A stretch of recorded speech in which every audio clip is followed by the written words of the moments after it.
नमस्कार साथियों, आज एक और खास विषय पे वीडियो लेकर के आपके बीच में आए हैं। जैसे कि आपने टाइटल देख लिया होगा, इस वीडियो में बात करने वाला हूं पार्टी टिकट देती किसे है, पार्टी का टिकट आखिर मिलता किसको है।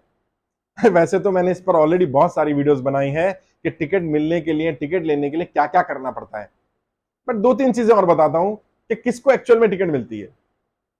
सबसे पहली चीज तो हर पार्टी का टिकट देने का क्राइटेरिया अलग अलग होता है।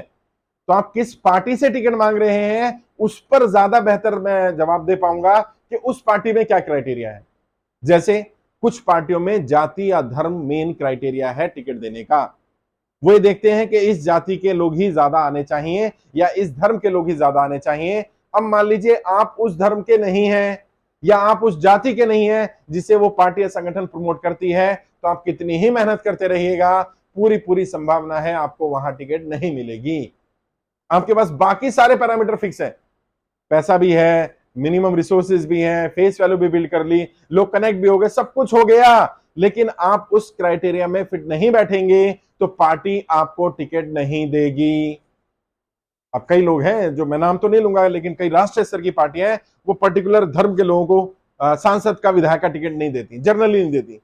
99% चांसेस है कि नहीं देंगी वो। अब वो मुझसे कहते हैं कि सर बताइए, मैं उस धर्म से हूं, इसमें मेरी क्या गलती है, मैं तो उस आइडियोलॉजी को सपोर्ट कर रहा हूं, मैं उस नेता को सपोर्ट कर रहा हूं, लेकिन मुझे टिकट नहीं मिल सकती है। तो मैं उन्हें बताता हूं, भाई टिकट के अलावा कुछ मांगने की कोशिश करो, कहीं पर नॉमिनेट होने की कोशिश करो, कुछ और लो, क्योंकि यहां ये क्राइटेरिया में आप फिट नहीं होते।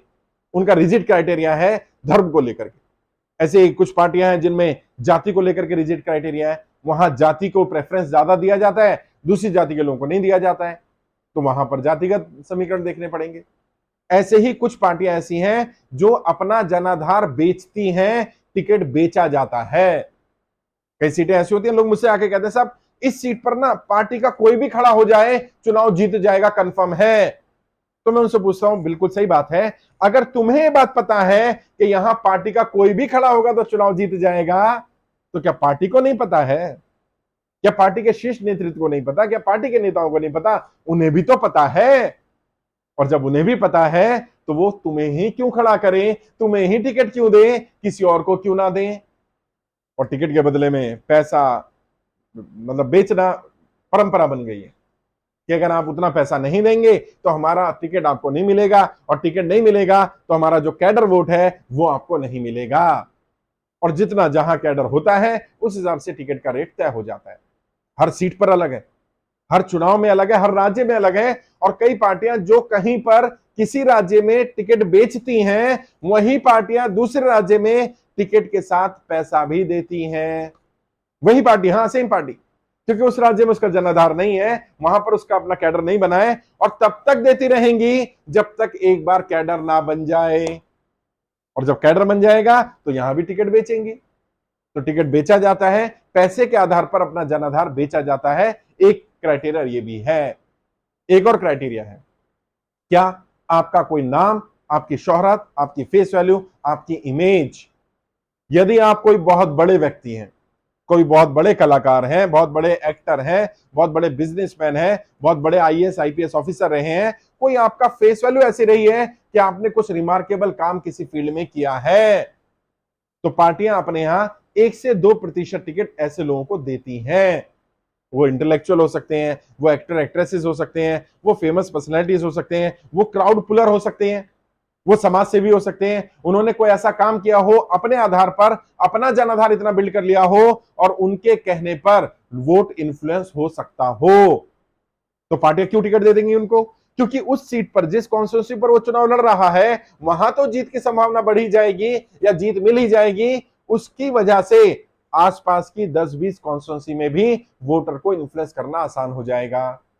वो स्टार कैंपेनर बन जाएगा, तो स्टार कैंपेनर बनने से वो क्राउड पुलर है, उसकी फैन फॉलोइंग है, उसकी फेस वैल्यू है, उसके लोग वहां भी पार्टी का समर्थन या पार्टी को वोट दे देंगे। तो आप ऐसा फेस बनाइए। यदि आप इतने बड़े कोई वकील रहे हो, बहुत बड़े, आपने कोई ऐसा केस लड़ा हो जो बहुत फेमस हो गया हो, आपने किसी को न्याय दिलाने के लिए कोई बड़ा काम कर दिया हो, आप कोई ऐसी बड़ी संस्था चलाते हो, धार्मिक संस्था हो या सामाजिक संस्था हो जिसमें बहुत सारे लोग जुड़े हैं, आप कोई धर्म गुरु हो सकते हैं, आप कोई किसी बड़ी पिक्चर के हीरो रहे हो या बड़ा नाम रहे हो, आप इंडस्ट्री में कुछ ऐसा करके आए हो जो रिवोल्यूशनरी रहा हो, आप बड़े बिजनेस टाइकून रहे हो, कुछ भी ऐसा जिससे आपकी फेस वैल्यू बिल्ड होती हो। आप कोई बहुत बड़े इंटेलेक्चुअल हो, आप इन्फ्लुएंसर हो, आपकी बातों में लोग इन्फ्लुएंस होते हो, आपकी बातें लोगों को पसंद आती हो, आप क्राउड पुलर रहे हो, आप कन्विंस करने वाले रहे हो, आप किसी विचारधारा आइडियोलॉजी को लोगों तक पहुंचाने का तरीका जानते हो, कुछ भी जो आपकी पहचान हो, जिससे आपकी फेस वैल्यू हो, तो इस आधार पर भी टिकट दिया जाता है। और जैसे मैंने बताया 1-2% ऐसे टिकट बढ़ते ही हैं हर बार, और उनको आइकॉन बनाती है पार्टी। देखो हमने कोई भेदभाव नहीं किया, हमने कोई पैसा नहीं लिया, हम कुछ ऐसा नहीं कर रहे हैं, हम देखो हमने इन लोगों को दिया, साधारण लोगों को टिकट दिया, आम परिवार के लोगों को टिकट दिया, जिस सिर्फ दिखाने के लिए 2-4-5%, इससे ऊपर नहीं, बाकी तो सारे संसाधन चाहिए। चौथी चीज, अगर पार्टी टिकट देती है तो कई बार ये क्राइटेरिया भी देखती है, पार्टी का बहुत ज्यादा लॉयल, पार्टी का बहुत खास, और खासकर से राज्यसभा में भेजने के लिए, विधान परिषद, जिन राज्यों में विधान परिषद में भेजने के लिए, कहीं पर नॉमिनेट करना हो तो नॉमिनेट मेंबर के रूप में, किसी बोर्ड का मेंबर बनाना हो, वहां पर पार्टियां ऐसे लोगों को ज्यादा प्रेफरेंस देती हैं जो पार्टी के लिए बहुत ज्यादा लॉयल रहे होते हैं, जिन्होंने अपने जीवन का एक लंबा अरसा 10-15-20 वर्ष का समय पार्टी की उत्थान के लिए, पार्टी की ग्रोथ के लिए दिया होता है। और खासकर से तब जब पार्टी संघर्ष कर रही होती है, जब स्ट्रगल का समय चल रहा होता है, जो लोग उस समय पार्टी के साथ जुड़े रहते हैं, उस समय जुड़ते हैं, पार्टी आने वाले समय में अच्छे दिनों में अपने उन लोगों को प्रेफरेंस देती ही है। और लगभग लगभग हर पार्टी का ये क्राइटेरिया फिक्स है कि जो लोग लॉयल हैं, जिन लोगों ने लॉयल्टी दिखाई, जो पार्टी के लिए वफादार रहे, भले वो टैलेंटेड है या नहीं है, उनकी लॉयल्टी के बदले में पार्टी उन्हें टिकट से नवाजती है, पार्टी उन्हें नॉमिनेट करके भेजती है, पार्टी उन्हें मंत्री पद देती है, पार्टी उन्हें बड़ी जिम्मेदारियां देती है। ये 4 क्राइटेरिया मैंने बताने की कोशिश की। इसके अलावा भी कुछ क्राइटेरिया हैं, 2-4 और, कभी उन पर भी मैं बात कर लूंगा कि आखिर टिकट मिलने का आधार क्या क्या और हो सकता है, कैसे हम टिकट की रेस में सबसे आगे आ सकते हैं। और कोई भी व्यक्ति जो चुनाव लड़ने जा रहा है, यदि उसे लग रहा है कि उसे टिकट की रेस में आगे आना है, तो कुछ खास रणनीतियां हैं। आप फेस वैल्यू होने के बाद भी, लॉयल होने के बाद भी, संसाधन होने के बाद भी हो सकता है टिकट की रेस में पीछे छूट जाएं, क्योंकि आप अपनी बात बता ही नहीं पा रहे हो। तो जब भी आपको चुनाव लड़ना हो और जब भी लगे आपको टिकट लेना है, तो एक बार बात करिएगा। मैं बताऊंगा आपको टिकट लेने के लिए क्या क्या करना पड़ेगा, क्या क्या करके आप उस रेस में नंबर 1 पे आ सकते हैं। क्योंकि इन सारे क्राइटेरिया में एक एक दो व्यक्ति फिट हो जाता है। तो एक सीट पर मानो 10 लोग हैं जो इन सारे क्राइटेरिया में फिट है, या इनमें से ज्यादातर क्राइटेरिया में फिट है, तो उन 10 में से आप ही उम्मीदवार क्यों बने? पार्टी आपको ही मौका क्यों दे भाई वहां पर? और जहां पार्टी का कैडर हो वहां क्यों मौका दे आपको? उसके लिए तो आपको कुछ एक्स्ट्राऑर्डिनरी काम करना पड़ेगा। क्या काम करने होते हैं, कैसे करें हम कि हम रेस में नंबर 1 पे आ जाएं, कम से कम टॉप 3 में आ जाएं, हमारा नाम कम से कम पहले 3 लोगों में तो जरूर आना चाहिए, और पहले नंबर पे आ जाए तो और भी बेहतर है। उसके लिए काम कर सकते हैं, उसके लिए मैं आपको गाइड कर सकता हूं, आपका रोड मैप बना सकता हूं। जब भी आपको लगे चुनाव लड़ना है, टिकट चाहिए, तो आप एक बार बात जरूर करिएगा, मैं कोई ना कोई रास्ता आपके लिए जरूर निकालूंगा। फिर भी कोई सवाल है, कोई डाउट है, कुछ पूछना चाहें, तो वीडियो के डिस्क्रिप्शन जाइए, मेरा फोन नंबर मिल जाएगा। 2-4-5 मिनट बात कर लो, डायरेक्ट बात करिए, मैं आपको गाइड करूंगा।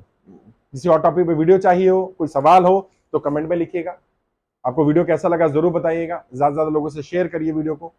और अगर ट्रेनिंग लेना चाहें तो आप, हमारी वेबसाइट है www.iplindia.org, वहां जाकर ऑनलाइन ट्रेनिंग ले सकते हैं। ऑफलाइन ट्रेनिंग लेने आना चाहें तो हमारा कनॉट प्लेस में ऑफिस है दिल्ली में, वहां आ सकते हैं। अगर यूट्यूब के माध्यम से ट्रेनिंग लेने हैं तो देखिएगा सब्सक्राइब से ज्वाइन बटन है ब्लू कलर का, वहां क्लिक करेंगे, अलग अलग ऑप्शन आ जाएंगी, जो भी लेवल की ट्रेनिंग आप लेना चाहें उस लेवल की ट्रेनिंग आप ले सकते हैं वहां से। आज के लिए इतना ही। आपके उज्जवल भविष्य के लिए हार्दिक शुभकामनाएं। जय हिंद, जय भारत।